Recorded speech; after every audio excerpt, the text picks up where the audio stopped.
সাকিব আল হাসান যদি ওই যে জায়গায় থাকতো সেই জায়গায় থাকতো মানুষের মধ্যমণি হয়ে থাকতো, হাজার বছর না হলো 100 বছর হয়তো তার মানুষের মনে থাকতো। এখন তো তাকে লোকজন আসলে তো তাকে শোনা যায় ভুয়া ভুয়া চিৎকার করে। এটা তার প্রাপ্য না, এটা তার প্রাপ্য না। সরকারের আমলে অনেকেই শিল্পী যারা এমপিসিতে রাজনীতি করেই নাই, কিন্তু রাজনীতির একটা ফলাফল নিয়ে গেল। কেউ 6 মাসে এমপি থাকলো, অনেকেই বিভিন্ন পোস্ট পদবী, কিন্তু হয়তো আমরা তাকে ছাত্রলীগে তো দেখি নাই, রাজনীতির মাঠেই দেখি না। আমরা যদি নাম ধরে বলি ফেরদৌস সহ আরো অনেকেই। তারা লোভী, এরা আসলে কেন মানে তারা লোভী। বেশি লোভ খেতে গেলে অনেক সময় জিভ পড়ে, গরম দুধ খেতে গেলে জিভ পড়ে না, ওদের জিভ পড়েছে।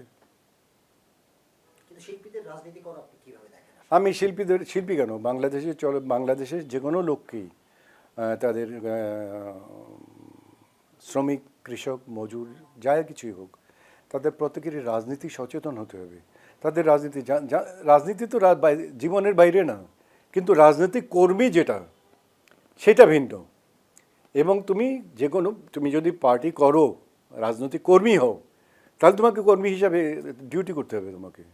তোমাকে মান্থলি ওই কর্মী হিসাবে ওখানে চাঁদা দিতে হবে, মিটিংয়ে যেতে হবে, মিছিলে যেতে হবে, সব কিছু তো করে তোমাকে প্রমাণ করতে হবে তুমি একজন কর্মী, এবং তুমি তারপরে এখানে আস্তে আস্তে প্রমোশন পাবে, এবং সেখানে তুমি পরবর্তী পর্যায়ে একজন বড় নেতা হয়ে বেরিয়ে আসবে।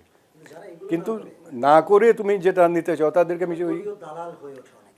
তারা তো ফয়দালুবি দালাল, আমি তো বলেছি একটা পার্টি থাকবেই সবসময়। তো এরাও ফয়দালুবি দালাল ছিল, এবং তারা গরম দুধ খেতে গিয়েছে, পুড়েছে। সাকিব আল হাসান যদি ওই যে জায়গায় থাকতো সেই জায়গায় থাকতো মানুষের মধ্যমণি হয়ে থাকতো, হাজার বছর না হলো 100 বছর হয়তো তার মানুষের মনে থাকতো। কী দরকার ছিল তার এখান থেকে? কোনো দিন কোনো মিটিংয়ে গেল না, কোনো বক্তৃতা দিল না, হঠাৎ করে সে এমপি বিনা পয়সার এমপি হয়ে চলে গেল। তো কী হলো তার? এখন তো তাকে লোকজন আসলে তো তাকে শোনা যায় ভুয়া ভুয়া চিৎকার করে। এটা তার প্রাপ্য না, এটা তার প্রাপ্য না। কিন্তু এটা আবার তার প্রাপ্য, কারণ বেশি লোভ করেছো তো তুমি এইটা চিন্তা করোনি যে তুমি মারা যাওয়ার সময় তুমি যে কাফনটা পরে যাবে, সে কাফনটার কোনো পকেট থাকবে না, তুমি কিছু সাথে নিয়ে যেতে পারবে না। You try to be a good man, একজন ভালো মানুষ হবার চেষ্টা করো। তুমি যদি ভালো মানুষ হতে চাও, ভালো মানুষ হও, মানুষকে ভালোবাসো, দেশকে ভালোবাসো, দেশের সাথে গাদ্দারি করো না, মানুষের সাথে গাদ্দারি করো না, তোমার পাড়া প্রতিবেশীদের সাথে গাদ্দারি করো না, ধর্ম নিয়ে বাড়াবাড়ি করো না।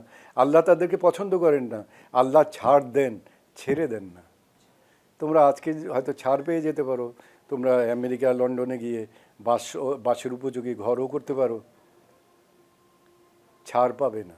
তোমাদের প্রতি রাতে তুমি ঘুমোতে পারবে না, ঘুমোতে পারো না। তুমি কি মানে মেডিসিনকে ঘুমোতে, still you can't enjoy sleep, তুমি পারো না সেটা।